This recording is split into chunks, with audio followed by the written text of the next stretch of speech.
नमस्कार मित्रांनो, कोर्ट कचेरी या यूट्यूब चॅनलवर आपले खूप खूप स्वागत आहे। मित्रांनो, आपल्या सर्वांना माहित आहे की मोजणी हा प्रत्येकाच्या खूप जिव्हाळ्याचा विषय असतो आणि आपण गटाची मोजणी करण्यासाठी अर्ज देतो, पोट हिश्श्याची मोजणी करण्यासाठी अर्ज देतो आणि त्या मोजणीमध्ये एकमेकांकडे अतिक्रमण निघतं, वाद सुरू होतात।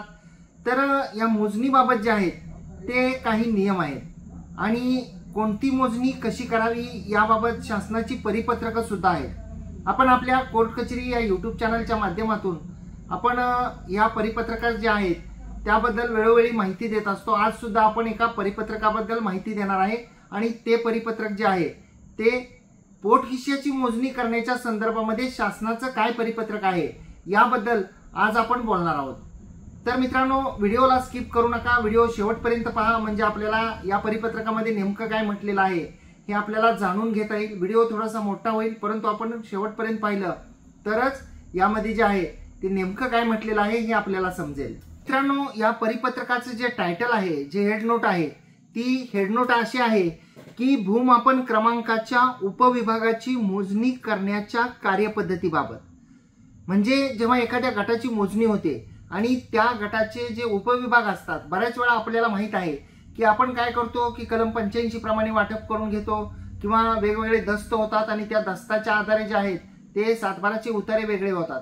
परंतु जो सिटी सर्वे ऑफिस असतं त्या ठिकाणी तो एकच गट नंबर असतो। उदाहरणार्थ गट नंबर 2, गट नंबर 5, इकडे तर उतारे गट नंबर 1 चा 1, 1 चा 2, 1 चा अ, 1 चा ब, 1 चा क असे पडलेले असतात। परंतु त्या ठिकाणी म्हणजे ज्या ठिकाणी जे रेकॉर्ड असतं गटाचं त्या ठिकाणी मोजणीच झालेली नसल्यामुळे, त्या ठिकाणी पोट हिश्श्याची मोजणी झालेली नसल्यामुळे त्या ठिकाणी जर आपण नकाशा काढला तर आपल्याला मूळ गटाचा नकाशा मिळतो। आणि हे जे प्रॉब्लेम आहेत हे प्रॉब्लेम विशेषतः भूसंपादनाच्या केसेसमध्ये खूप पाहायला मिळतात, कारण वाटण्या झालेल्या असतात, उतारे वेगवेगळे झालेले असतात, परंतु सिटी सर्वेला जी आहे ती त्या जमिनीची शासकीय मोजणी झालेली नसते, पोट हिश्श्याची मोजणी झालेली नसते आणि त्यामुळे सिटी सर्वेचं जे ऑफिस असतं त्या ठिकाणी जो गटाचा नकाशा असतो त्या ठिकाणी गट नंबर 1च असतो। त्यामुळे त्या गट नंबर प्रमाणे मोजणी केली जाते आणि ज्यांचे जमिनीत हिस्सा ज्यांना पाठीमागे दिलेला आहे ते त्यांना सुद्धा त्या भूसंपादनाच्या बाबतीमध्ये नोटिसा काढल्या जातात, ते पण त्या रकमेमध्ये हिस्सा मागतात आणि त्यानंतर खूप सारे वाद सुरू होतात, करोडोच्या रकमा असतात आणि या सर्व गोष्टींसाठी पोट हिश्श्याची मोजणी ही खूप महत्त्वाची आहे। परंतु पोट हिश्श्याची मोजणी करण्याच्या संदर्भामध्ये जो शासनाचा परिपत्रक आहे, ज्याला GR आपण असं म्हणतो, तर तो नेमका काय आहे याबद्दल आपण थोडंसं सविस्तर जाणून घेणार आहोत। जसं की मी आधीही म्हटलं की व्हिडिओला स्किप करू नका, व्हिडिओ शेवटपर्यंत पहा, म्हणजे यातले बारकावे जे आहेत ते आपल्या लक्षात येतील आणि आपल्याला सुद्धा जेव्हा आपण एखाद्या आपल्या जमिनीची मोजणी करू त्यावेळी याचा फायदा निश्चितपणे आपल्याला होईल। याची पूर्तता जर का मोजणी अधिकारी किंवा जे सिटी सर्वेचे अधिकारी आहेत ते करत नसतील तर आपण ही गोष्ट त्यांच्या निदर्शनाला सुद्धा या GR मध्ये असं लिहिलेलं आहे असं म्हणून आपण त्यांना आणून देऊ शकतो। तर याचं जे टायटल आहे ते टायटल आहे भूमापन क्रमांकाच्या उपविभागाची मोजणी करण्याच्या कार्यपद्धतीबाबत। म्हणजे नेमकी मोजणी जी आहे पोट हिश्श्याची ती कशी करायची याची कार्यपद्धती जी आहे ती या GR मध्ये दिलेली आहे आणि हा GR जो आहे, जे परिपत्रक आहे ते परिपत्रक आहे जमाबंदी आयुक्त आणि संचालक भूमी अभिलेख महाराष्ट्र राज्य पुणे, नवीन प्रशासकीय इमारत, 2रा मजला पुणे। आणि परिपत्रकाचा जो क्रमांक आहे तो मी सांगतोय की भूमापन 2E म्हणजे अ आणि वर अर्धा चंद्र नंबर 1282-343/2025 आणि हे परिपत्रक जे आहे ते 28/2/2025 रोजीच आहे। तर 28/2/2025 म्हणजे रिसेंटचं हे परिपत्रक आहे, ज्याच्यामध्ये पोट विभाग जे आहेत, उपविभाग गटाचे पोट हिश्से पाडत असताना की काय कार्यपद्धती अवलंबायची हे याच्यामध्ये नमूद केलेलं आहे। तर याच्यामध्ये असं म्हटलेलं आहे, याच्यामध्ये बऱ्याचशा परिपत्रकांचा उल्लेख केलेला आहे, बऱ्याचशा कायद्यांचा उल्लेख केलेला आहे, जसं की MLRC आहे, महाराष्ट्र लँड रेव्हेन्यू कोड, त्याच्यामधील कलम 136, कलम 85 चे पोट कलम 1, 2, 3, 5, कलम 86, 87 याचा उल्लेख केला गेलेला आहे। एवढंच नाही तर महाराष्ट्र शासन महसूल व वन विभाग यांच्याकडचं एक परिपत्रक आहे 22/5/1981चं, त्याचाही संदर्भ घेण्यात आलेला आहे।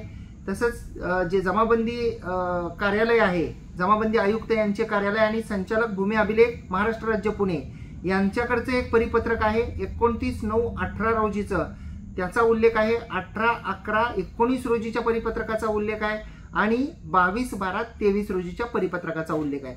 म्हणजे पूर्वीची जी परिपत्रकं सगळी होती, कायद्यातील ज्या तरतुदी होत्या, त्या सगळ्या गोष्टींचा यामध्ये उल्लेख करण्यात आलेला आहे. आणि त्यानंतर 28/2/25ला पोटहिश्श्याच्या मोजणीची कार्यपद्धती काय असली पाहिजे याच्याबद्दल हे नवीन असं परिपत्रक काढण्यात आलेलं आहे. त्याच्यामध्ये असं म्हटलेलं आहे की राज्यात वाढत्या शहरीकरणामुळे खरेदी विक्रीच्या व्यवहारामध्ये वाढ झालेली आहे. वारसा हक्काने तसेच अन्य कारणाने एकाच सर्वे नंबर, गट नंबर, हिस्सा नंबरचे धारकांचे संख्येत खूप मोठ्या प्रमाणात वाढ झालेली आहे. म्हणजे एका उतार्याचे अनेक धारक झालेले आहेत, अनेक लोक मालक झालेले आहेत. ते वेगवेगळ्या प्रकाराने झालेले आहेत, खरेदीमुळे झालेले असतात, वारसा हक्काने झालेले असतात. आणि त्यामुळं धारण जमिनीच्या खरेदी विक्रीच्या वेळी हद्दीची खात्री करून घेण्यासाठी आणि नियोजन प्राधिकरणाकडे वस्तुस्थितीदर्शक नकाशा सादर करण्यासाठी जमीनधारक त्यांच्या जमिनीची मोजणी करण्यासाठी अर्ज करतात. आपल्याला पण माहित आहे की आपणही आपल्या जमिनीची मोजणी करण्यासाठी अर्ज करतो, परंतु वेळोवेळी जमीनधारकांनी पोट हिस्सा मोजणीसाठी अर्ज न केल्याने किंवा इतर सहधारकांची संमती दिली नसल्यामुळे धारकानिहाय नकाशे अद्यावत झालेले नाही. आता आपण काय करतो की फक्त गटाची मोजणी करतो, पोट हिश्श्याची मोजणी बऱ्याच आणखी जमिनीची झालेली नाही. आणि त्याचं कारण असं असतं की त्या गटातल्या एखाद्या शेतकऱ्याकडे जास्त क्षेत्र असतं आणि तो नेमका पोट हिश्श्याची मोजणी करण्यासाठी जे आहे ते संमती देत नाही आणि त्यामुळे ते मोजणीचं काम जे आहे ते प्रलंबित राहतं. तर त्यासाठी लिहिलंय की नकाशे जे आहेत पोट हिश्श्याचे ते अद्ययावत झालेले नाहीत. धारक निहाय उपविभागांची पोट हिश्श्याची मोजणी करण्याबाबत कायदा व नियमातील तरतुदी व परिपत्रकातील सूचना खालीलप्रमाणे आहेत. हे फार महत्त्वाचं आहे की या पोट हिश्श्याच्या मोजणीच्या संदर्भामध्ये कायदा काय आहे, परिपत्रक काय आहे, त्याचा सुद्धा याच्यामध्ये सविस्तरपणे संदर्भ घेण्यात आलेला आहे. त्यामध्ये असं म्हटलेलं आहे की महाराष्ट्र जमीन महसूल अधिनियम 1966 कलम 87 अन्वये महाराष्ट्र धारण जमिनीचे तुकडे पाडण्यास प्रतिबंध करण्याबाबत व त्याचे एकत्रीकरणाबाबत अधिनियम 1947 च्या उपबंधास अधीन राहून, म्हणजे महाराष्ट्र तुकडेजोड तुकडेबंदी जो कायदा आहे त्या नियमाला अधीन राहून भूमापन क्रमांकाचे उपविभागात विभागणी करता येते. म्हणजे जो तुकडेजोड तुकडेबंदी कायद्यातील ज्या तरतुदी आहेत की किमान किती तुकडा असला पाहिजे, तर तेवढा तुकडा न पाडता इतर जे आहे ती त्याची मोजणी करून वेगवेगळ्या प्रकारे पोट हिश्शे करता येतील असं याच्यामध्ये म्हटलेलं आहे. तसेच त्याखालील जमीन महसूल, महसुली भूमापन व भूमापन क्रमांकाचे उपविभाग नियम 1969 यामध्ये भूमापन क्रमांकाची उपविभागात विभागणी, मोजणी, त्यावरील आकारणी, त्यावरील होणाऱ्या खर्चाची वसुली इत्यादी बाबत सविस्तर पोट हिस्सा मोजणीबाबत नियम ठरवण्यात आलेले आहेत. म्हणजे हे जे रूल्स आहेत they are already in existence.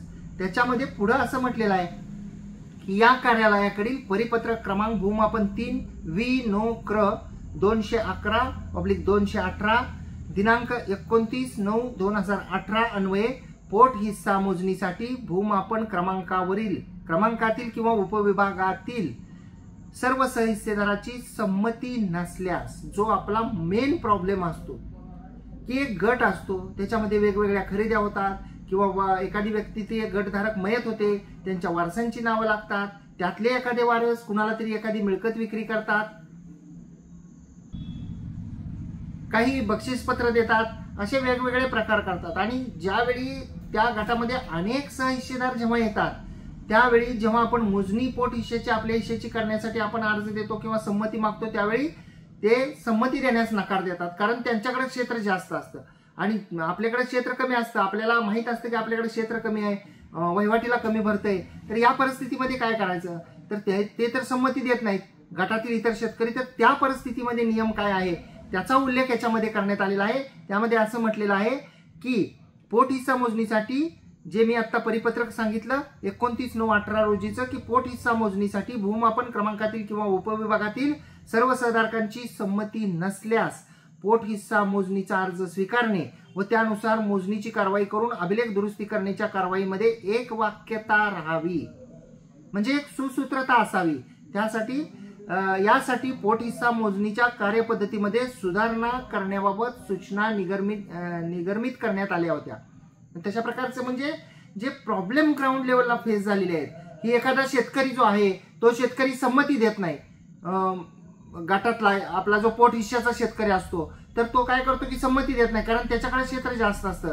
त्यावेळी हे जे प्रॉब्लेम निर्माण झालेत ह्याच्यासाठी त्या ऑफिसला जे आहेत त्या असे प्रॉब्लेम जे आहेत त्या अधिकाऱ्यांनी कळवलेले होते, लोकांनी तक्रारी केलेल्या होत्या. त्यासाठी खाली लिहिलेलं आहे की या कार्यालयाकडील परिपत्रक क्रमांक आहे त्याचा भूमापन 2 प्र क्र 12/19 दिनांक 18/11/2019 अन्वये भूमापन क्रमांकामध्ये किंवा त्याच्या उपविभागामध्ये विभागणी करण्यासाठी त्या भूमापन क्रमांकातील किंवा उपविभागातील सर्व सहधारकांनी संमतीसह एकत्रित अर्ज केल्यास विहित पोट हिस्सा मोजणी फी भरून घेऊन पोट हिस्सा मोजणीची पुढील कारवाई नियमानुसार केली जाते. म्हणजे सहधारकांनी जर संमतीने अर्ज दिला तर ही गोष्ट केली जाते की पोट हिस्साची मोजणी केली जाते.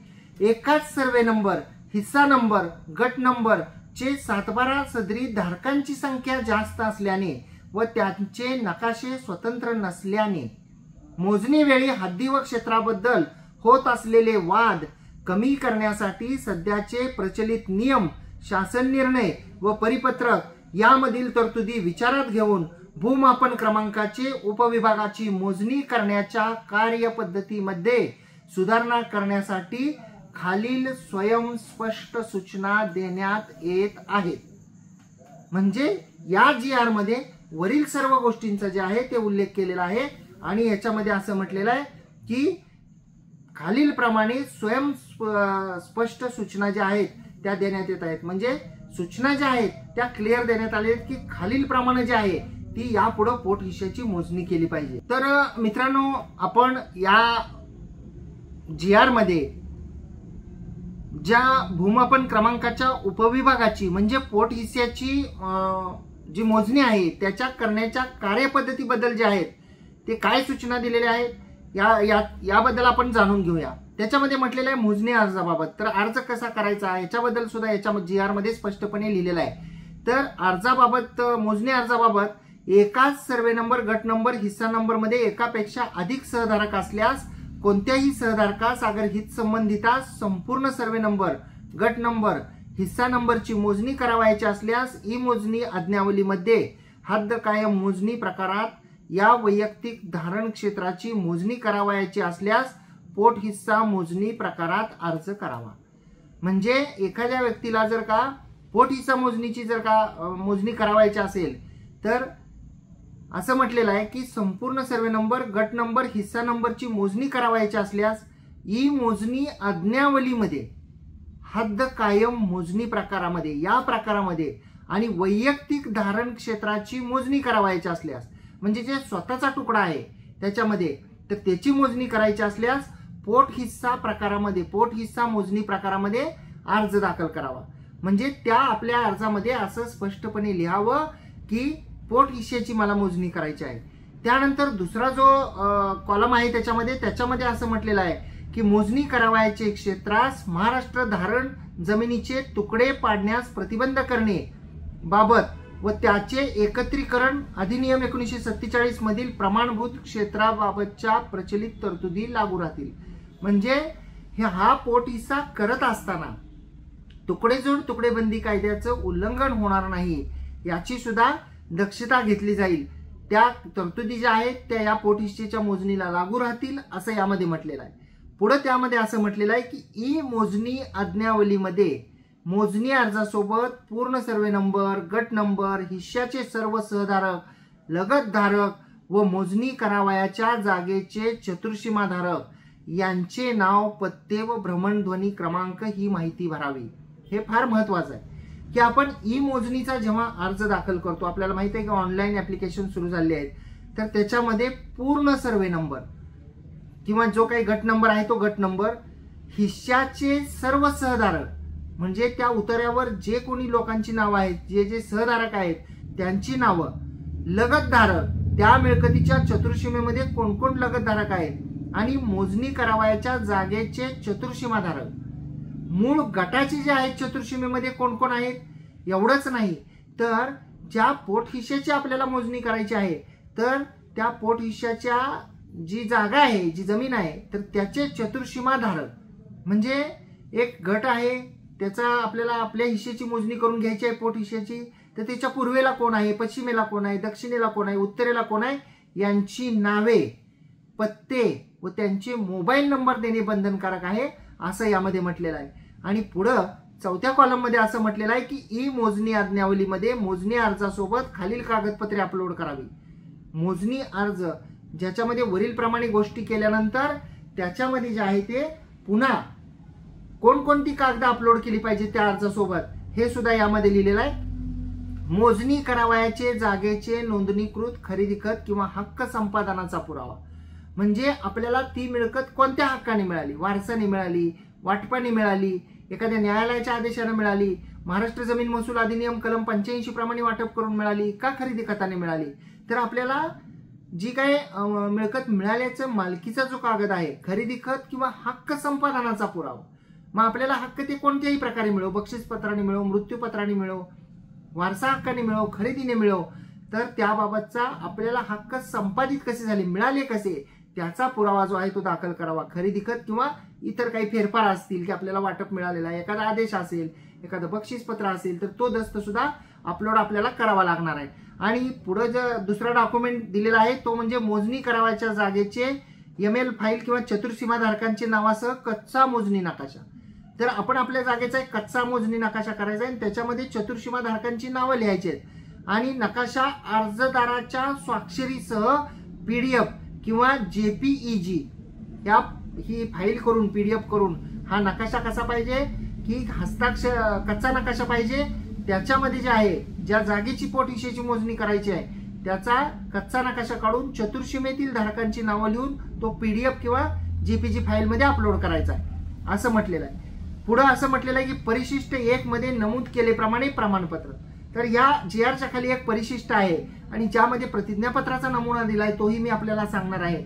आणि हा GR आणि तो परिपत्रकाचा मध्ये परिशिष्टामध्ये जो प्रतिज्ञापत्र दिलेला आहे त्याचा नमुना तो मी आपल्याला हे करेन. या स्क्रीनच्या खाली मोबाईल नंबर आहे आपल्या कोर्ट कचेरीचा अपॉइंटमेंटसाठीचा, तर त्या ठिकाणी आपण जर मेसेज केला तर हा GR जो आहे तो विनामूल्य आम्ही आपल्याला पाठवून देऊ. त्या नंबरला आपण मेसेज करावा की आम्हाला हा पोटहिशेच्या मोजणी संदर्भातला GR हवा आहे. निश्चितपणे आम्ही विनामूल्य तो GR जो आहे तो आपल्याला पाठवून देऊ, आपल्याला व्हॉट्सअपवर पाठवून देऊ. तर खाली असं म्हटलेलं आहे 4 नंबर कॉलम मध्ये की महसूल व वन विभागाकडील शासन परिपत्रक क्रमांक NAA 1080 23994 L2 दिनांक 22/5/81 अन्वये महानगरपालिका नगरपालिका क्षेत्रामध्ये नवीन झालेल्या उपविभागाच्या मोजणीसाठी महानगरपालिका नगरपालिका किंवा नगररचना विभाग यांच्याकडील ना हरकत प्रमाणपत्र. म्हणजे जर का एखादी मिळकत या हद्दीमध्ये असेल, महानगरपालिका नगरपालिका किंवा नगररचना विभाग यांच्या अंडरमधली जर ती मिळकत असेल, यांच्या अधिकार क्षेत्रातील असेल, तर त्यांचं या पोटहिश्याची मोजणी करण्याच्या संदर्भामध्ये ना हरकत प्रमाणपत्र असलं पाहिजे असं याच्यामध्ये म्हटलेलं आहे. आणि हे थोडंसं किचकट आहे प्रोसिजर, जे नवीन परिपत्रक निघालेलं आहे त्याच्यामध्ये हा क्लॉज मला तरी खूप कॉम्प्लिकेटेड वाटतोय की खूप ऑफिसेस फिरावे लागणार आहेत.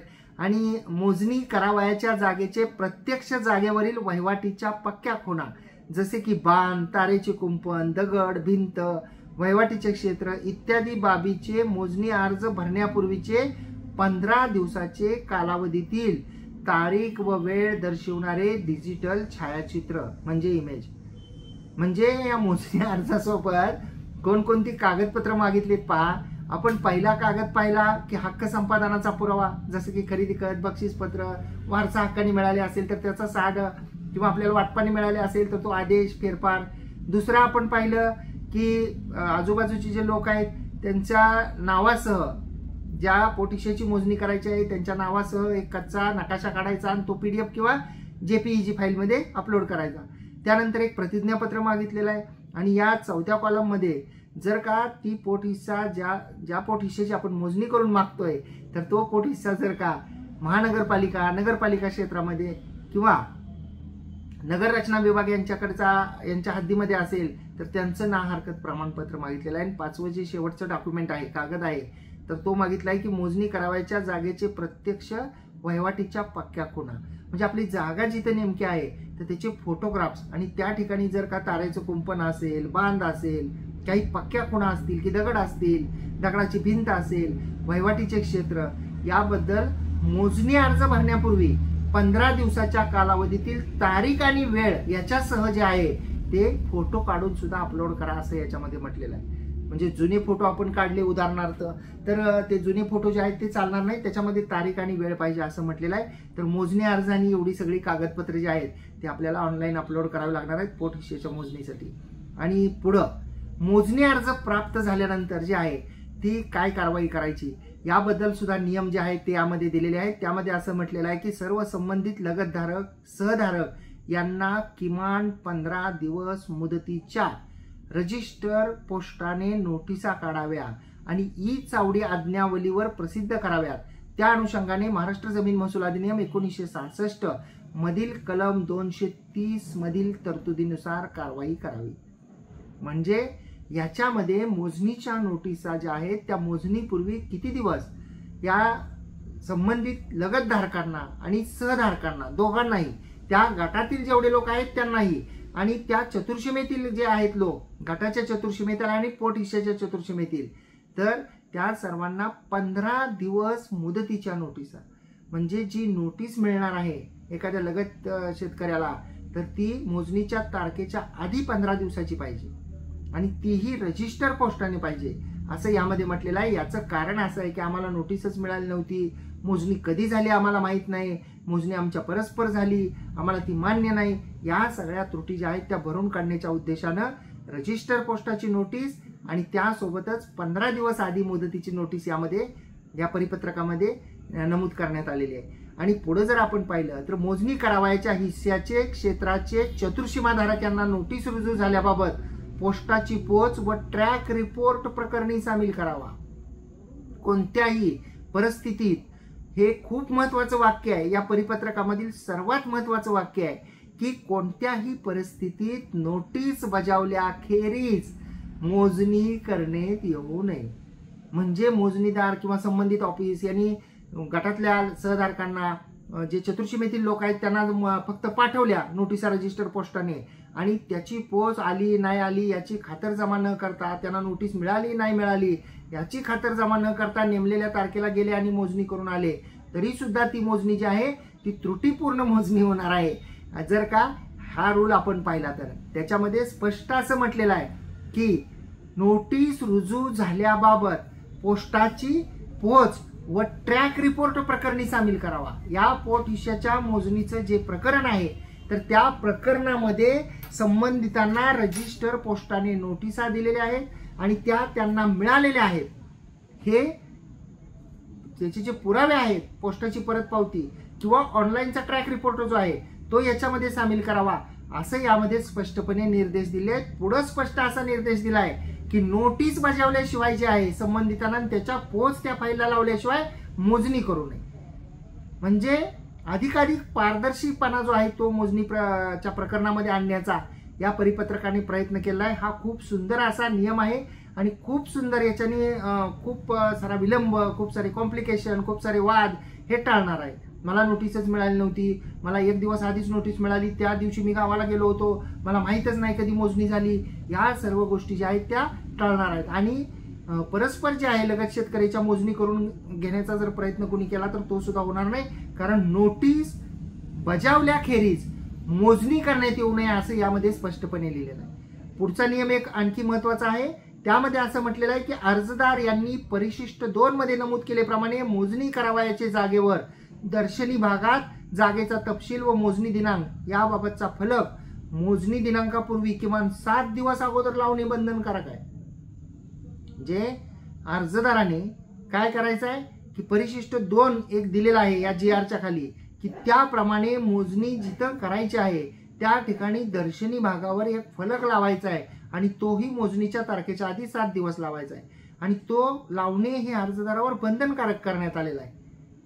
आता त्याच्यामध्ये पुढे म्हटलेलं आहे की सदर फलकावर काय काय असलं पाहिजे तर मोजणीची तारीख व वेळ दर्शवणारा डिजिटल फोटो अर्जदार यांनी मोजणी तारखेपूर्वी 7 दिवस अगोदर त्यांच्या लॉग इन मधून, जे त्यांनी लॉग इन केलेलं आहे अर्ज देताना, ई मोजणी आज्ञावलीमध्ये अपलोड करायचं आहे. आता असं होतं की आम्ही लावला होता परंतु कुणीतरी उकडून टाकला असंही म्हणतात, तर तसं न लावता तर ही पळवाट टाळण्यासाठी त्याच्यामध्ये असं म्हटलेलं आहे की हा डिजिटल फोटो त्या ठिकाणी लावायचा, मोजणीची तारीख वेळ लावायची आणि 7 दिवस अगोदर लावायची महत्वाचं, आणि तो अपलोड करायचा की आम्ही असं या परिपत्रकाप्रमाणे जे आहे, जे गाईडलाईन्स आहेत, जे नियम आहेत ते आम्ही फॉलो केलेले आहेत हे दर्शवण्यासाठी अपलोड करावा. मोजणी कर्मचारी यांनी, म्हणजे फक्त एवढ्यावर नाही, हे सगळं दोघांवर बंधनकारक टाकलेलं आहे. अर्जदारांनी पण काही गोष्टी करायच्या आहेत आणि त्यासोबतच जे मोजणीदार आहेत त्यांनी सुद्धा खूप साऱ्या महत्वाच्या गोष्टी ज्या आहेत त्या करायला सांगितलेत. हा फोटो तिथं अपलोड केल्यानंतर मोजणी कर्मचारी यांनी मोजणी करण्यापूर्वी सदरचा फोटो अपलोड केला आहे का याची खात्री करावी. म्हणजे एकमेकांवर बंधन टाकलेलं आहे, एकमेकांना खात्री करण्यास सांगितलेली. आपण कागदपत्र पाहिली, अर्ज प्राप्त झाल्यावर काय काय करायचं हे पाहिलं. 15 दिवसाची रजिस्टर पोस्टाची नोटीस पाहिजे, 15 दिवस आधी मिळणारी ई चावडीवर ती प्रसिद्ध केली पाहिजे. आणि दुसरं जे आहे ते नोटीस पोहोचली ह्याच्या पोचपावत्या किंवा ट्रॅक रिपोर्ट जो आहे तो फाईलमध्ये जोडायचा. हे झाल्यानंतर ज्यांनी अर्ज केला त्यांच्यावर एक बंधन टाकलेलं आहे की मोजणीची तारीख आणि वेळ नमूद केलेला एक फलक जिथली मोजणी करणार आहे तिथं 7 दिवस आधी मोजणीच्या तारखेच्या लावायचा आहे आणि तो अपलोड करायचा आहे. जे आपलं प्रकरण आहे त्याच्यामध्ये त्यांच्या स्वतःच्या लॉगिन आयडी वरून, म्हणजे त्यांनी जिथून अर्ज केलेला आहे ज्या लॉगिन आयडी वरून मोजणीसाठी, तर तिथं तो फोटो सुद्धा अपलोड करायचा आहे. आणि नुसता अपलोड नाही तर मोजणी अधिकाऱ्यांनी मोजणीला जायच्या अगोदर ही खात्री करायची आहे की त्यांनी 7 दिवस आधी तिथं म्हणजे फोटो जो आहे तो अपलोड केलेला आहे का. याचा उद्देश असा आहे की सर्वांना कळावं, सहधारकांना, लगत शेतकऱ्यांना, की या तारखेला या वेळेला मोजणीदार जे आहेत ते मोजणीसाठी येणार आहेत. म्हणजे त्यांना नोटीस तर रजिस्टर पोस्टरला जाणारच आहे, प्लस अर्जदारांनी सुद्धा तो बोर्ड त्या ठिकाणी लावायचा आहे, त्याचा फोटो अपलोड करायचा आहे, मोजणीदारांनी ती खात्री करायची आहे, मग मोजणीला जायचं. रजिस्टर पोस्टाने नोटीस पाठवली त्याच्या पोचपावती प्रकरणामध्ये दाखल करायचे आणि मग मोजणीला जायचं. म्हणजे खूप स्ट्रिक्ट सारे नियम केलेले आहेत ज्याच्यामुळे मोजणीमध्ये त्रुटी राहू नये.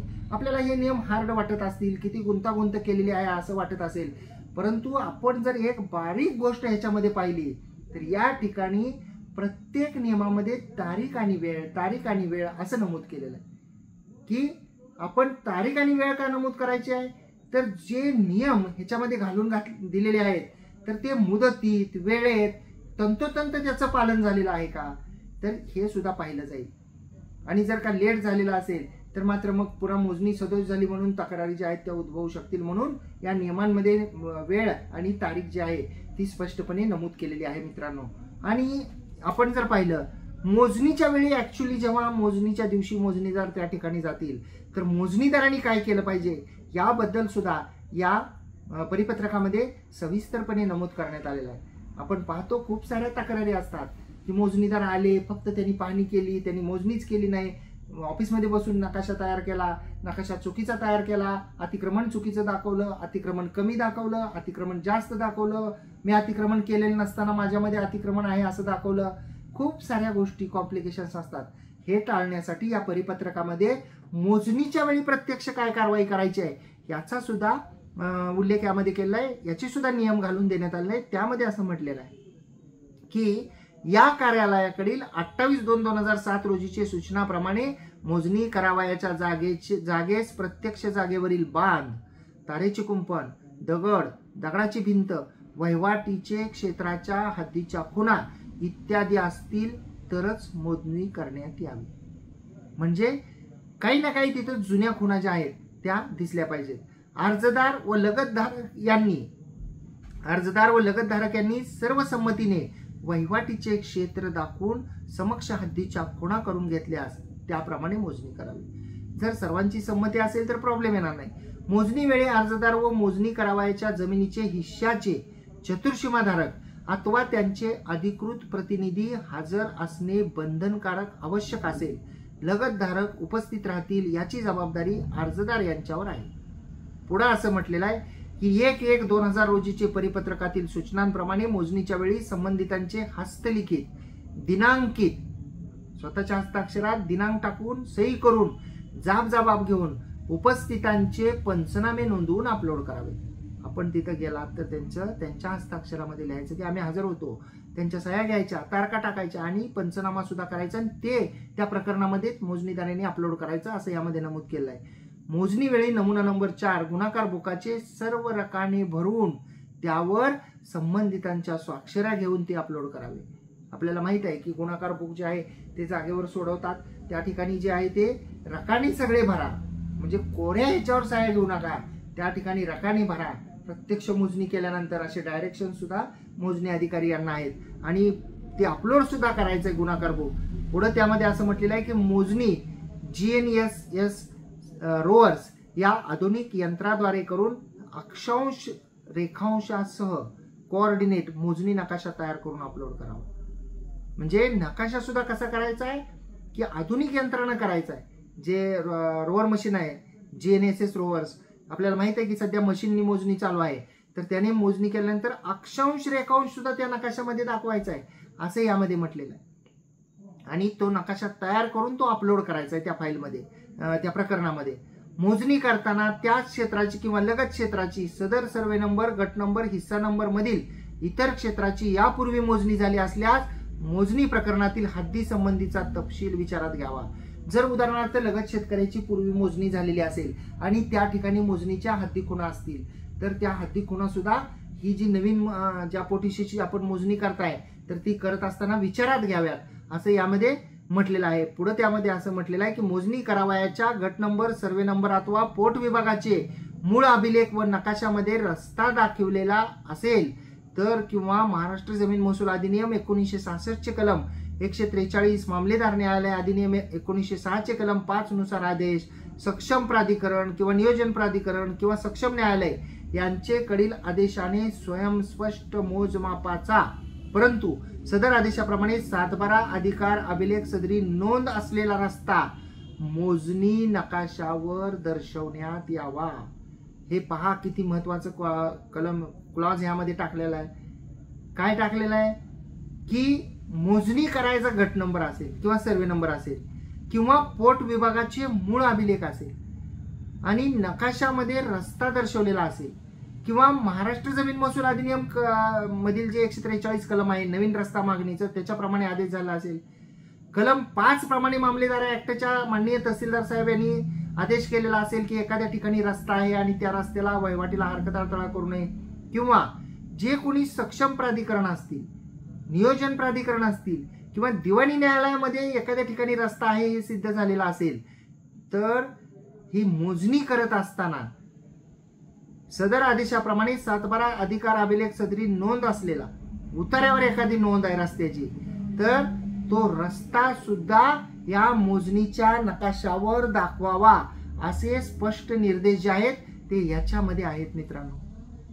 म्हणजे बऱ्याच वेळा आपण पाहतो की गटाची मोजणी केली जाते, पोटहिशाची मोजणी केली जाते, परंतु त्या गटामध्ये घरं असतात, रस्ते असतात, काही परमनंट कन्स्ट्रक्शन असतं, विहिरी असतात, तर याचा उल्लेख नकाशामध्ये केला जात नाही. म्हणून या परिपत्रकामध्ये रस्ता जो आहे तो सुद्धा दर्शवा. मोजणी करीत असताना त्या नकाशावर असे स्पष्ट निर्देश दिले आहेत. आणि तर मित्रांनो पुढचा जो महत्वाचा क्लॉज त्याच्यामधला आहे शेवटचा, तो म्हणजे मोजणी करणारे कर्मचारी यांनी मोजणीच्या वेळी उपस्थित अर्जदार व उपस्थित हितसंबंधित जे जे कोणी लोक आहेत तिथं तर त्यांच्या समवेत दिनांक, वेळ, अक्षांश, रेखांश दर्शवणारा डिजिटल फोटो काढायचा आहे आणि तो पुरावा सुद्धा अपलोड करायचा आहे ऑनलाईनला. म्हणजे की हे मोजणीदार तिथे गेलते, त्यांनी मोजणी केली, या अक्षांश रेखांशावरती उभारले होते, त्यांच्यासोबत हे लोक होते, तो फोटो सुद्धा काढायचा. म्हणजे ज्या तक्रारी मी मगाशी म्हटलं की ऑफिसमध्ये मोजणी केली, प्रत्यक्ष मोजणीच केली नाही, याचे खूप सारे तक्रारी असतात, त्याला प्रतिबंध करण्यासाठी हा क्लॉज सुद्धा यामध्ये टाकण्यात आलेला आहे. आणि मोजणीनंतर काय कारवाई करायची याचा सुद्धा उल्लेख जो आहे तो यामध्ये आहे, तो आपण थोडक्यामध्ये पाहणार आहोत. तर मोजणीनंतर करावयाची कारवाई अशी आहे की पोट हिस्सा मोजणीबाबत महाराष्ट्र जमीन महसूल अधिनियम महसुली भूमापन व भूमापन क्रमांकाचे उपविभाग नियम 1969 मधील नियम क्रमांक 16 मध्ये खालील प्रमाणे तरतूद करण्यात आलेली आहे. मोजणी झाल्यानंतर काय कारवाई आहे ही नियम 16 प्रमाणेची जी कारवाई आहे याच्यामध्ये असं म्हटलंय की सीमा निश्चित करणे. नियम 16 काय आहे तर सीमा निश्चित करणे. आता मोजणी झाली तर ज्याला आपण हद्दी खुणा असं आपण म्हणतो, तर त्याच्यामध्ये असं म्हटलं की कोणताही वाद नसेल त्या बाबतीत भूमापन अधिकाऱ्याने तशा अर्थाची नोंद केल्यानंतर तो जमीनधारकाने निवेदन केले असेल त्यानुसार प्रत्येक उपविभागाची सीमा निश्चित करेल. वाद नसेल तर त्या ठिकाणी हद्दी खुणा दाखवण्यात येतील. कोणताही वाद असेल त्या बाबतीत तो ज्या उपविभागाच्या संबंधात असेल त्याची मोजणी करण्यात येईल व दोन्ही विवादकांच्या मागण्यानुसार त्यांचा नकाशा काढण्यात येईल. कोणताही विवाद असेल, वाद असेल मोजणीबद्दल, पोटहिश्शाबद्दल, तर काय करावं लागेल, त्या बाबतीत तो ज्या उपविभागाच्या संबंधात असेल, ज्या पोटहिश्शाबद्दल वाद आहे त्याची मोजणी करण्यात येईल, त्याची मोजणी करायची व दोन्ही विवादकांच्या मागण्यांच्या अनुसरून त्यांचा नकाशा काढण्यात येईल व ते विवाद्य प्रकरणांच्या नोंदवहीमध्ये त्या विवादाची नोंद करण्यात येईल. तर हे जसं म्हणतायत त्या पद्धतीचाही नकाशा काढायचा, ते जसं म्हणतायत ते तशा पद्धतीचाही नकाशा काढायचा आणि तक्रार नोंदवहीमध्ये त्याची नोंद करायची. अधिनियमाची उपबंध किंवा त्यानुसार केलेले नियम या अन्वये विवाद मिटल्यानंतर नकाशामध्ये त्यानुसार बदल करण्यात येईल व क्षेत्राची भूमी अभिलेखाची अंतिमरित्या नोंद करण्यात येईल. तक्रार असली तर नोंद करायची आणि वाद मिटला की पुन्हा जे आहे ते क्लिअर करायचं रेकॉर्ड, असं यामध्ये म्हटलेलं आहे. म्हणजे मोजणी पोटहिश्शाबद्दल जर का मोजणीबद्दल वाद असेल तर मित्रांनो मात्र या परिपत्रकामध्ये काही सोल्युशन दिलेलं आहे असं दिसत नाहीये. आणि आपल्याला माहित आहे की जेव्हा एक व्यक्ती संमती देत नाही मोजणीला, सहधारक असेल किंवा लगत शेतकरी असेल, तर न्यायालयामध्ये त्या संदर्भामध्ये मोजणीसाठी दावा दाखल करता येतो. मोजणी होऊन मिळावी असा दावा सुद्धा टेनेबल आहे, मेंटेनेबल आहे आणि आपण इंट्रीम ॲप्लिकेशन सुद्धा मोजणीचे देऊ शकतो. तर याच्यामध्ये हा प्रश्न जो आहे तो अनुत्तरित ठेवलेला आहे की याचं सोल्युशन काय आहे हेच लिहिलेलं नाहीये. त्याच्यामध्ये असं म्हटलेलं आहे की विवाद मिटल्यानुसार नकाशामध्ये त्यानुसार बदल करा. म्हणजे जेव्हा त्याबद्दलचा वाद मिटेल तर ते दोन्ही कुणाचं कसं म्हणणं आहे, यांच्या म्हणण्यानुसार असा नकाशा होतोय, त्यांच्या म्हणण्यानुसार तसा नकाशा होतोय असं म्हणायचं आणि तक्रार नोंदवहीमध्ये त्याची नोंद करायची असं म्हटलेलं आहे. आणि पुढे जर आपण पाहिलं तर मोजणी नकाशामध्ये या कार्यालयाकडील 16/1196 परिपत्रकाप्रमाणे तुटक रेषा ज्या आहेत याप्रमाणे अर्जदार व लगत कब्जेदार यांनी मोजणीवेळी दाखवलेली वहिवाट असे स्पष्टपणे नमूद करावे. आणि मोजणी कर्मचारी यांनी अर्जदार यांच्या मिळकतीची तसेच संबंधित संपूर्ण सर्वे नंबर, गट नंबर, हिस्सा नंबरची प्रत्यक्ष मोजणी करून संपूर्ण सर्वे नंबर, गट नंबर, हिस्सा नंबर नकाशात दाखवायचा आहे. पुढे त्यामध्ये असं म्हटलंय की मोजणी नकाशामध्ये संपूर्ण सर्वे नंबर, गट नंबर, हिस्सा नंबर मूळ अभिलेख नकाशाप्रमाणे कायम केलेल्या हद्दी या काळ्या रंगाच्या भरीव रेषेने दर्शवून नवीन होणारा पोट हिस्सा लाल रंगाच्या भरीव रेषेने दर्शवायचा आहे आणि तशी टीप नमूद करायची. म्हणजे जे आधीचं आहे म्हणजे नकाशाप्रमाणे कायम ज्या हद्दी केलेल्या आहेत त्या हद्दी काळ्या रंगाने करायच्या आणि जो नवीन पोट हिस्सा आहे ज्याच्या मोजणीसाठी अर्ज केलेला आहे तर तो लाल रंगाने दर्शवायचा आहे आणि बाजूला टीप द्यायची की या लाल अक्षराने हा नवीन पोट हिस्सा दर्शवलेला आहे. पुढे त्यामध्ये असं म्हटलेलं आहे की मोजणी नकाशामध्ये नवीन पोट हिस्सास व कार्यालयातील परिपत्रक क्रमांक भूमापन 2/230/2023 22/12/23 मधील तरतुदीप्रमाणे नवीन हिस्सा व क्रमांक देण्यात यावा. म्हणजे जसं की गट नंबर 2 असेल आणि त्याचा पोट हिस्से झाले 2 भाग पडले, 4 भाग पडले, तर बाबा गट नंबर 2/1 2/2 असे पोट हिस्से जे आहेत ते त्या नकाशामध्ये द्यावे असं यामध्ये म्हटलेलं आहे. पुढे म्हटलेलं आहे की मोजणी अंती क्षेत्र मेळ घेऊन प्रत्येक हिश्श्याचे क्षेत्र अधिकार अभिलेख 7/12 मिळकत पत्रिकेवरील संबंधित धारकाचे क्षेत्रापेक्षा जास्त असल्यास, म्हणजे 7/12 पेक्षा जर जास्त क्षेत्र जे आहे ते दिसून आलं तर प्रकरण विना कारवाई निकाली करावे. मोजणी अंती क्षेत्र मेळ घेऊन, मोजणी अंती काय करायचं आहे, हे मोजलेलं क्षेत्र आणि 7/12वरचं त्या धारकाचं क्षेत्र जे आहे ते पाहायचं आहे आणि अधिकार अभिलेख 7/12 मिळकत पत्रिकेवरील संबंधित धारकाचे क्षेत्रापेक्षा जास्त असल्यास प्रकरण विना कारवाई निकाली करावे. कोणत्याही परिस्थितीत अधिकार अभिलेख 7/12 मिळकत पत्रिकेवरील क्षेत्रापेक्षा जास्त क्षेत्राच्या नकाशाची प्रत पुरविण्यात येऊ नये. हे किती महत्वाचं आहे पहा मित्रांनो. म्हणजे 7/12च्या उतार्यावर माझं क्षेत्र जे आहे ते 1 एकर आहे आणि त्या मिळकतीची मोजणी केली आणि असं लक्षात आलं की माझ्या ताब्यामध्ये जे 1 एकर आहे त्याच्यापेक्षा 10 गुंठे क्षेत्र जास्त आहे, तर त्यावेळी प्रकरणच निकाली करा असं म्हटले. म्हणजे तुमच्या 7/12वर तुम्ही मालक कमी क्षेत्राचे आहे आणि मोजणी केल्यानंतर तुम्ही जास्त क्षेत्र माझ्याकडे आहे असं म्हणून आपण त्या ठिकाणी रेकॉर्ड तयार करणार. त्या रेकॉर्डच्या आधारे मी या क्षेत्राचा मालक आहे म्हणून म्हणणार. हे प्रॉब्लेम्स गुंतागुंते टाळण्यासाठी असं म्हटलेलं आहे की ते प्रकरण निकाली करायचं आणि उतार्यापेक्षा जास्तीचं क्षेत्र हे नकाशामध्ये दाखवायचं नाही, असं यामध्ये स्पष्ट निर्देश दिले आहेत. आणि नकाशाची प्रत देऊ नये असं म्हटलेलं आहे. जास्त क्षेत्राच्या नकाशाची प्रत देऊ नये मोजणी पोटहिशाची केल्यानंतर. आपण जर पाहिलं त्यामध्ये पुढे असं म्हटलेलं आहे की महाराष्ट्र धारण जमिनीचे तुकडे पाडण्यास प्रतिबंध करणे बाबत व त्याचे एकत्रीकरण अधिनियम 1947 मधील प्रमाणभूत क्षेत्राच्या तरतुदीचे पालन करावे, म्हणजे तुकडेजोड तुकडेबंदी कायद्याच्या पालन करावं म्हटलंय. आता अभिलेख दुरुस्तीच्या कारवाईबद्दल सुद्धा याच्यातल्या 5 मध्ये नमूद करण्यात आलं आहे की मोजणी नकाशा प्रसिद्ध करून अंतिम केल्यानंतर तात्काळ हिस्सा फॉर्म नंबर 4 व मोजणी नकाशाच्या आधारे अभिलेख दुरुस्तीसाठी नमुना नंबर 11 आकारफोड पत्रक, नमुना नंबर 12 फाळणी 12 फेअर स्केच इत्यादी अभिलेख तयार करून गाव नकाशा व आकार बंदास दुरुस्ती करून मोजणी नकाशा अर्जदार यांना पुरवावा. म्हणजे फक्त पोटहिशेची मोजणी करायची, नकाशा त्या संबंधितांना द्यायचा आणि विषय संपला असं यामध्ये मित्रांनो ठेवलेलं नाही. अधिकाऱ्यांना असे निर्देश देण्यात आलेले आहेत की आपण काय करायचंय की आकारफोड पत्रक तयार करताना मूळ सर्वे नंबर हे जे आहे जे डॉक्युमेंट्स असतात मोजणीच्या संदर्भातले, जसं की नमुना नंबर 11 आकारफोड आहे, फाळणी 12 आहे नमुना नंबर 12चा, तर याच्यामध्ये गाव नकाशामध्ये आकारबंदामध्ये सर्व ठिकाणी दुरुस्ती करून मग जो नकाशा आहे म्हणजे रेकॉर्ड दुरुस्त करायचे. तुम्ही जी काय मोजणी पोटहिशी केलेली आहे म्हणजे काय होईल याच्यानं की ते रेकॉर्ड जरी काढलं तर त्या रेकॉर्डमध्ये सुद्धा असं दिसून येईल की या पोटहिश्याची मोजणी झालेली आहे, याचा वेगळा एक तुकडा जो आहे तो पडलेला आहे, हे पोटहिशे या गटाचे झालेले आहेत. हे त्या संपूर्ण सिटी सर्वेच्या रेकॉर्डमध्ये सुद्धा दुरुस्ती करा असं यामध्ये म्हटलेलं आहे. आणि मग जो नकाशा आहे तो नकाशा जो आहे तो अर्जदाराला द्यावा. पुढे असं म्हटलेलं आहे की अंतिम केलेल्या मोजणी नकाशाप्रमाणे फेअर स्केच नकाशा तयार करून तो गाव दप्तरी अभिलेखात सामील करावा. तिथं रेकॉर्डला जो आहे तो फायनल जो आहे नकाशा करून तिथं ठेवावा असं म्हटलेलं आहे. मोजणी नकाशा व हिस्सा फॉर्म नंबर 4 प्रमाणे हिस्साचे क्षेत्र अंतिम केल्यानंतर मूळ सर्वे नंबर, गट नंबर, हिस्सा नंबर यास नमूद असलेल्या आकाराची त्रैराशिक पद्धतीने विभागणी करून प्रत्येक हिस्सास आकारणी कायम करून नमुना 11 आकारफोड पत्रक तयार करावे. आकारफोड पत्रक सुद्धा यामध्ये या मोजणीच्या पोटहिश्याच्या मोजणीच्या अनुषंगाने तयार करावे असे निर्देश दिले. त्यानंतर गाव नकाशामध्ये नवीन पोटहिस्से बसविण्यासाठी गटबुक नकाशा तयार करावा असं म्हटलेलं आहे. त्याप्रमाणे कार्यालयातील गाव नकाशात दुरुस्ती करण्यात यावी.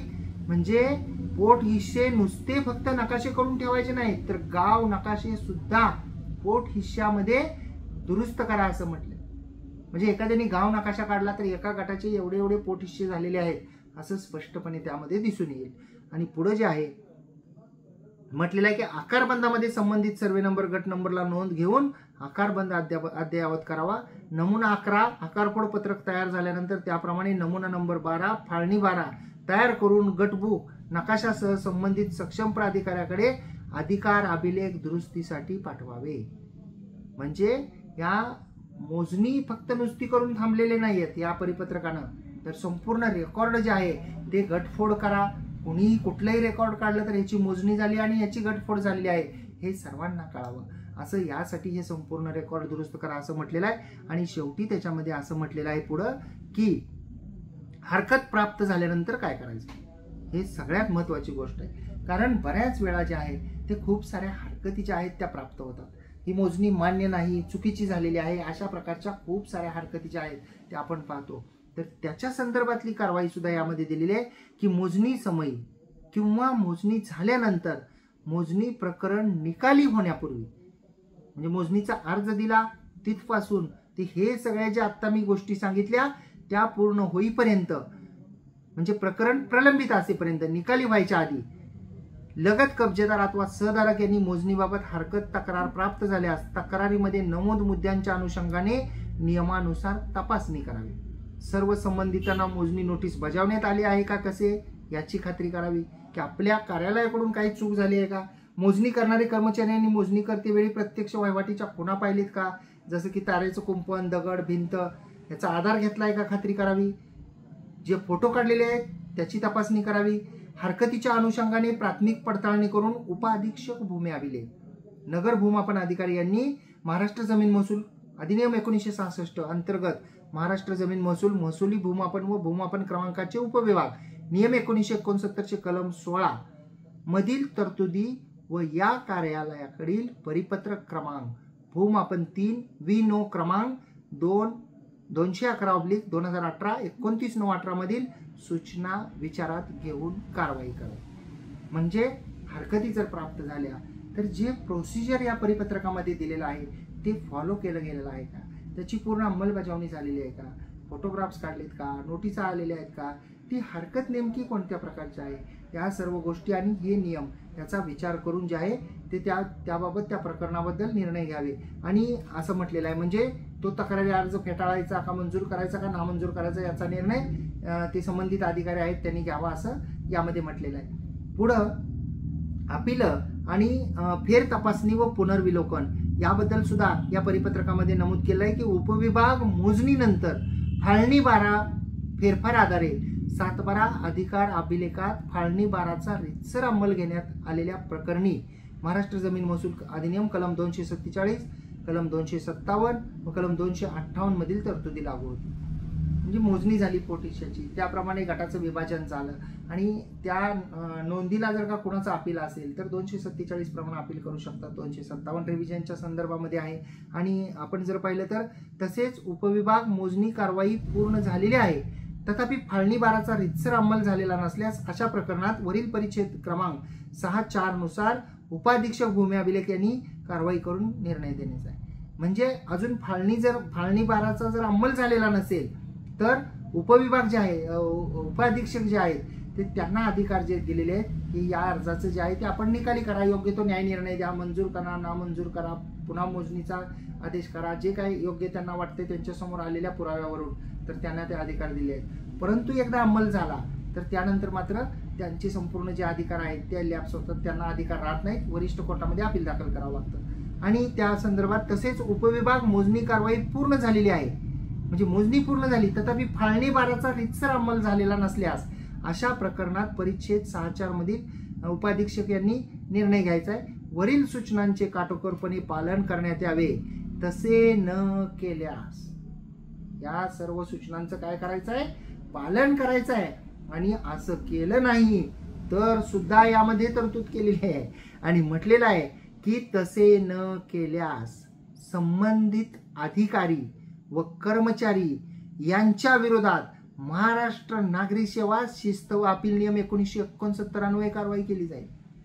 म्हणजे अधिकाऱ्यांनी जर हे प्रोसिजर सगळं फॉलो नाही केलं तर त्यांच्यावर MCSR जे आहे महाराष्ट्र नागरी सेवा शिस्त व अपील नियम 1969 प्रमाणे कारवाई केली जाईल की तुम्ही तुमच्या कर्तव्यामध्ये कसूर केली म्हणून. आणि या परिपत्रकाची त्वरित अंमलबजावणी करण्यात यावी असे निर्देश दिलेले आहेत. डॉक्टर सुहास दिवटे साहेब आहेत जमाबंदी आयुक्त आणि संचालक भूमी अभिलेख महाराष्ट्र राज्य पुणे यांच्या सहीनिशी हे परिपत्रक आहे. प्रतिज्ञापत्राचा नमुना जो आहे तो याच JRच्या खाली दिलेला आहे, ज्याच्यामध्ये जे आहे ते जसं आता या परिपत्रकामध्ये नमूद केलेलं होतं तर त्या गोष्टी याच्यामध्ये उल्लेख केला आहे की मी असा मोजणीचा अर्ज दाखल करीत आहे आणि माझ्या त्या पोटहिशाची जी मोजणी आहे त्याच्यावर जे दगड आहेत, कुंपण आहेत, भिंत आहेत, तर जी काही तिथली परिस्थिती आहे त्याबद्दलची तारीख आणि वेळ नमूद करणारे डिजिटल फोटो मी अपलोड केले आहेत. मोजणी करावयाच्या जमिनीचे सर्वे नंबरचे जे आहेत त्या सर्वांची चतुर्सीमाधारकांची नावं, पत्ते, भ्रमणध्वनी म्हणजे मोबाईल हे जे आहेत यामध्ये हे बरोबर दिलेले आहेत. आणि यामध्ये जर चूक झाली तर त्याची संपूर्ण जबाबदारी माझ्यावर आहे.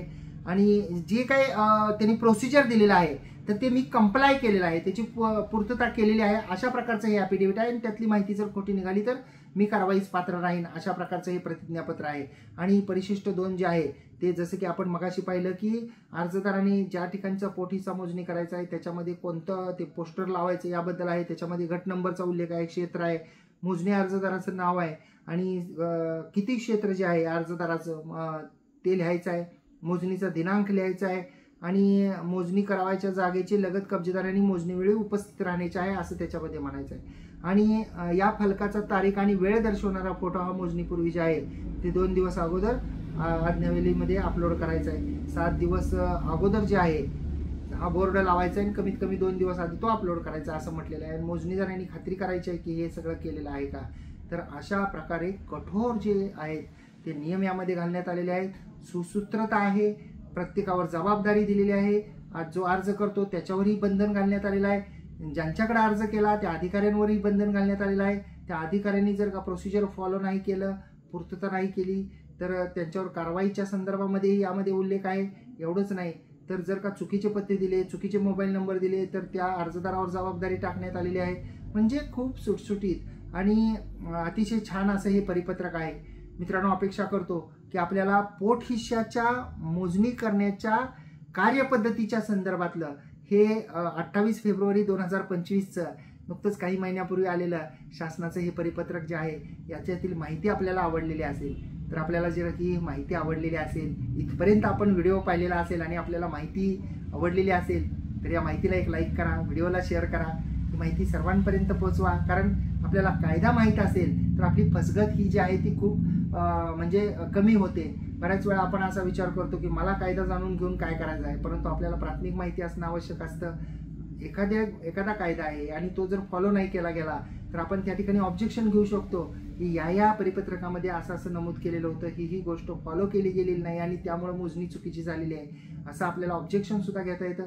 किंवा आपली मोजणी अधिक पारदर्शीपणे व्हावी, पोट हिश्श्याबद्दल भविष्य काळामध्ये वाद होऊ नये, संपूर्ण गोष्टींची पूर्तता केली गेलेली आहे. मोजणी कोर्टामध्ये चॅलेंज झाल्यानंतर ते टिकावं प्रकरण आणि आपली मोजणी कायदेशीर व्हावी यासाठी आपल्याला सुद्धा या परिपत्रकाची आवश्यकता आहे. जे भविष्य काळात मोजणी करणार आहेत त्यांच्यासाठी, ज्यांच्या मनामध्ये आपली जमीन मोजणी करायची आहे याचा विचार आलेला आहे त्यांच्यासाठी, ज्यांचे मोजणीचे वाद चालू आहेत त्यांच्यासाठी, तर सर्वांसाठी उपयुक्त असं हे परिपत्रक आहे. मित्रांनो, आपण कोर्ट कचेरी या यूट्यूब चॅनलवर जर हा व्हिडिओ पाहत असाल आणि अद्याप जर का आपण आपल्या कोर्ट कचेरी या यूट्यूब चॅनलला सबस्क्राईब केलेलं नसेल तर सबस्क्राईब जरूर करा, बाजूचं बेल आयकॉनचं बटन दाबा आणि एवढंच नाही तर आपण बेल आयकॉनचं बटन दाबल्यानंतर आम्ही व्हिडिओ पोस्ट केल्यानंतर जे नोटिफिकेशन आहेत तर ते नोटिफिकेशन जे आहेत ते आपल्याला येतील, आपल्याला कळेल की आम्ही व्हिडिओ पोस्ट केलेला आहे. आणि आपण जर हा व्हिडिओ फेसबुक आणि इंस्टाग्रामवर पाहत असाल आणि अद्याप आपण जर का फॉलो केलेलं नसेल तर फॉलो सुद्धा जरूर करा. खूप खूप धन्यवाद.